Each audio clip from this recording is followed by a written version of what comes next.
Good afternoon everyone. कल जो अभी तक जो है हमने अक्टूबर क्रांति के बारे में पढ़ा था।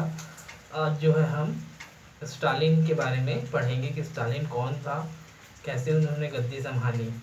आप लोगों को पता है कि रूस में अस्थायी सरकार थी। उस अस्थायी सरकार को जो है जोसेफ स्टालिन ने हटाकर जो है सोवियत की स्थापना की और जिसके प्रमुख बने। उसके बाद उन्होंने शांति, जमीन और बाकी राज्यों को जो है स्वतंत्रता की घोषणा की। अब जो है हम लेनिन की मृत्यु और स्टालिन का शासन पढ़ेंगे।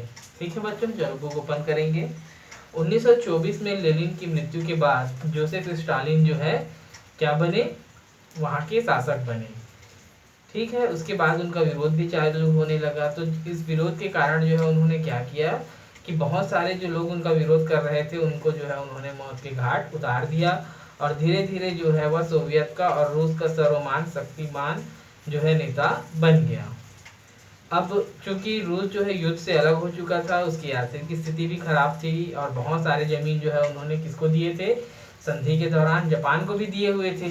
तो अब ऐसे में जो है रूस को क्या जरूरत पड़ी कि वह अपने देश में औद्योगिकी को बढ़ाना चाह रहा था। अब बात ये थी कि औद्योगिकीकरण करने के लिए, बड़े उद्योगों को लगाने के लिए पूंजी की आवश्यकता थी, साथ ही तकनीकों की। तकनीक तो जो है उन्होंने बाहर के लोगों को बुलवा कर जो है पूरा कर भी लिया, परंतु अब जो पूंजी की बात आ रही थी कि पूंजी कैसे एकत्र किया जाए। तो पूंजी लगाने के लिए जो है उन्होंने अपने देश के जो संसाधन थे उसी का ही उपयोग किया।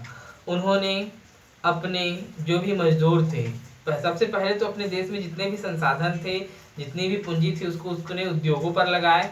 दूसरा, मजदूरों का वेतन जो है कम कर दिया गया। तीसरा, किसानों पर कर बढ़ाकर जो है अधिक से अधिक कर जो है इकट्ठा किया गया ताकि जो है उद्योगों की स्थापना आसानी से किया जा सके।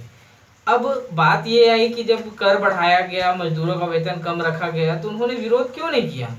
तो बेटा, विरोध नहीं करने का रीजन क्या था कि उनको ये बात भी समझ में आ गई थी कि जब हमारे देश में औद्योगिकीकरण हो जाएगा, हम विकास के पथ पर आगे बढ़ जाएंगे, तो सबसे ज्यादा लाभ हमें को ही होना है। तो सभी किसान जो है इस कर से राजी हो गए और धीरे धीरे जो है रूस जो है एक तेजी से जो है औद्योगिकीकरण के रूप में और औद्योगिक देश के रूप में उभरा। उसकी अर्थव्यवस्था धीरे धीरे मजबूत होती गई। ठीक है बच्चों, अब हम पढ़ेंगे इसके बाद खेतों का सामूहिकरण। ठीक है ना। रूस में जो है आर्थिक स्थिति तो अच्छी हो गई थी, परंतु खेतों में अभी भी वृद्धि, खेतों के उत्पादन में वृद्धि नहीं हुई थी। आप लोगों को पता है कि सन 1917 में जार ने घोषणा करके जो है किसानों को खेतों का मालिक बना दिया था।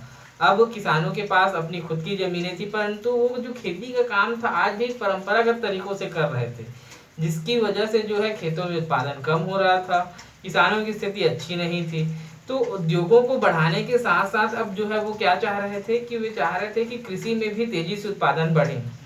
इसको ध्यान में रखते हुए जो है स्टालिन ने जो है सामूहिक खेती का जो है आदेश पारित किया कि जो है जितने भी छोटे छोटे खेत हैं वे सभी आपस में मिलाकर जो है बड़ा फार्म हाउस बनाएंगे और क्या करेंगे, सामूहिक खेती प्रारंभ करेंगे। इसका फायदा क्या होगा कि हम वैज्ञानिक तरीकों का उपयोग करेंगे, अधिक से अधिक मशीनों का उपयोग करेंगे ताकि जो है उत्पादन अधिक बढ़ाया जा सके। अब चूंकि जो छोटे और मध्यम वर्ग के किसान थे, छोटे जिनके पास छोटी छोटी जमीनें थी, वो आसानी से राजी हो गए। क्यों? क्योंकि उनको इसमें उनका लाभ था कि जब बड़े फार्म हाउस में तब्दील हो जाएगा तो आसानी से जो है हम मशीनों का प्रयोग कर सकते हैं। आप खुद सोचिए, एक छोटा सा खेत है, अब उस खेत पे जो है व्यक्ति अगर ट्यूबवेल लगवाता है एक छोटे से खेत के लिए तो उसको बहुत लागत लगती है, लेकिन अगर वैसे ही 4 खेत आपस में मिलके करें तो वो ट्यूबवेल लग सकता है। वैसे ही एक व्यक्ति के पास यदि 1 से 2 एकड़ जमीन है और वो ट्रैक्टर खरीदता है तो उसके लिए वो ट्रैक्टर जो है ज्यादा महंगा है, लेकिन अगर उसके पास वैसे ही 10 एकड़ 20 एकड़ जमीन हो जाती है तो ट्रैक्टर आसानी से ले सकते हैं। ये बात छोटे किसान आसानी से समझ गए और वे इस बात के लिए एग्री कर गए। पर क्या हुआ कि कुछ मध्यम वर्गीय और कुछ बड़े किसान थे, वो जो है इसके लिए तैयार नहीं थे। वे नहीं चाह रहे थे कि खेतों का सामूहिकरण हो, वो पर्सनलाइज्ड ही चाह रहे थे, अपना निजी जमीन पर हम खुद खेती करेंगे। स्टालिन के जब इन आदेशों का पालन इनके द्वारा नहीं किया गया तो क्या किया गया कि बहुत सारे किसान जब उनका विरोध कर रहे थे तो उन किसानों को जो है इन्होंने जान से मरवा दिया। बहुत अफरा तफरी की स्थिति हुई, जिसकी वजह से जो है रूस में जो है खेती प्रभावित रही। इसी बीच जो है क्या हुआ कि ये तो प्रभावित हुए ही, अब इसी बीच जो है रूस में काफी भूखमरी आई और उत्पादन भी नहीं हुआ। 1932 से 34 के बीच जो है रूस में भीषण महा अकाल पड़ा। अकाल पड़ने की वजह से क्या हुआ कि हजारों लाखों लोग जो है भूख से बेघर हो गए। 2-3 रीजन थे भूखमरी से मरने का। पहला तो किसान, बड़े किसान थे उनको जो है इन्होंने मरवा दिया था। मरवाने की वजह से जो है बहुत अराजकता वाली स्थिति थी देश में, जिसकी वजह से 2-3 साल तक जो है खेती भी प्रभावित रही और अनाज का उत्पादन नहीं हो पाया।